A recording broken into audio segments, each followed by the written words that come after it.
This is one of the most smartest, most misunderstood repair treatments for curly hair. And if you're using it wrong, it will absolutely backfire on you. Most curly hair women are applying K18 incorrectly. And that's exactly why their curls turn stringy. Today I'm breaking down how exactly the K18 leave-in works on curly hair.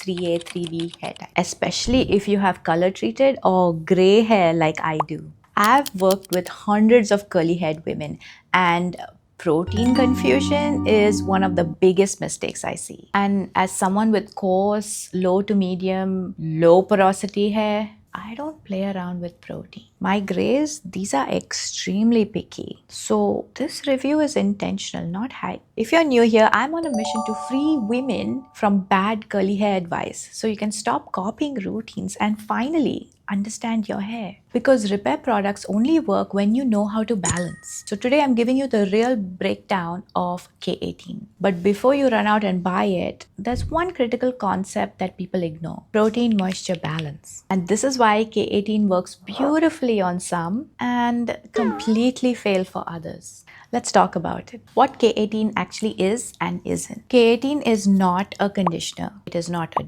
deep conditioner. It is not a traditional protein mask. It's designed to connect broken keratin bond chains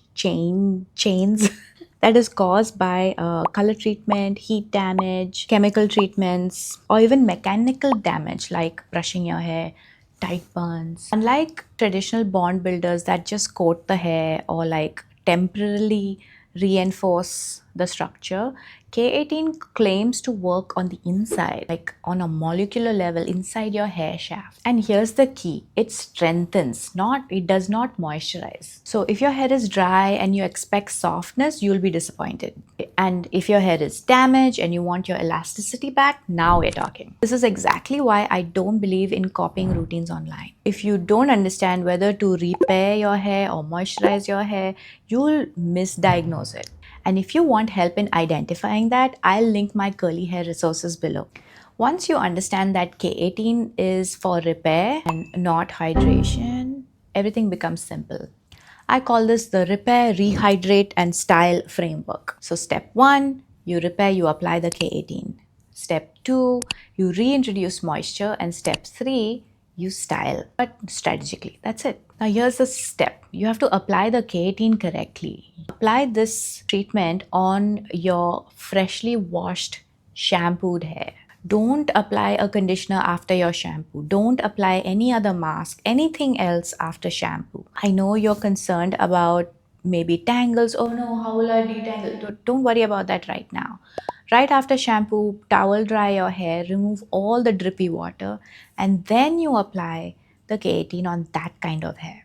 And take less product, less than you think, not more than 3 pumps in total. Coarse hair does not mean more product. This is why most people mess up. They overload it and then they blame the product. Also, this K18 is a little bit expensive, okay? So don't go on like taking like palm full of product and applying it in your hair. It's not needed. So after you apply the mask, don't start styling immediately. This is a leave-in mask, so you can leave it in your hair, but you need to wait at least 4 minutes for your hair to saturate the product. Let it do its job. You don't have to put a heat cap. You don't have to do anything. Just no extra drama. Just wait. Now this is crucial. If your hair is dry and coarse and damp styling does not work for you, it's okay to add some water back.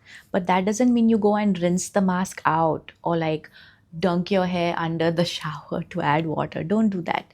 You can add water simply with wet palms. You can add some water in your hair before you style your hair, because repair without the moisture balance, that can give you stringy curls.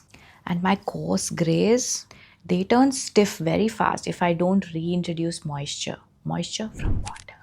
After K18, I avoid high protein gels. Like some of the gels I use, I love them. They have protein in them, but I don't use it when I use K18 protein treatments on my hair. I also avoid curl creams with protein or dry or damp styling after I apply my K18. I keep my stylers either protein free or low on protein.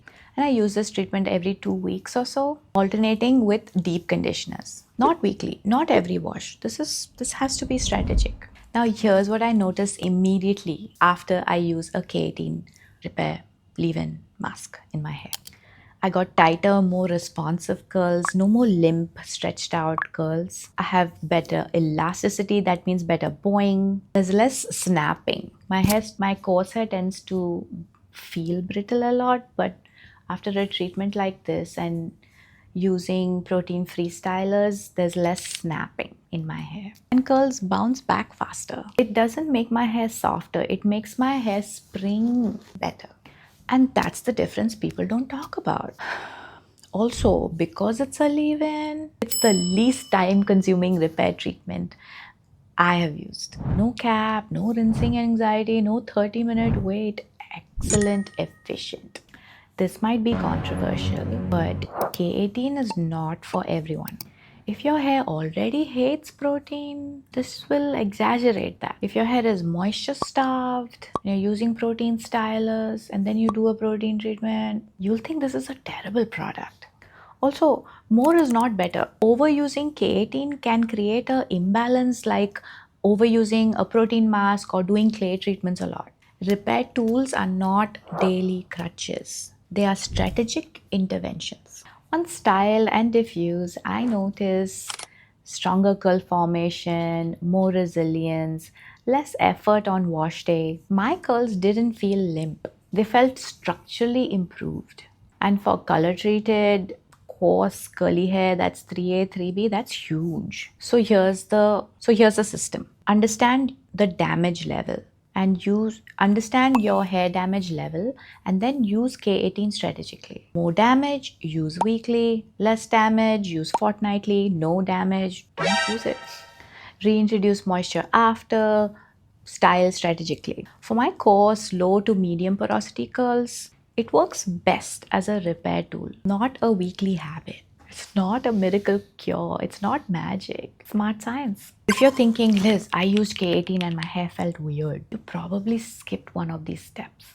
If you want me to audit your routine and tell you exactly where you're going wrong and what you can change, you can book my one-on-one consultation. I'll link it below. Because repair without strategy creates confusion. Until then, subscribe for more curly hair education. We don't follow hype here, we understand our curls. And I'll see you in the next one.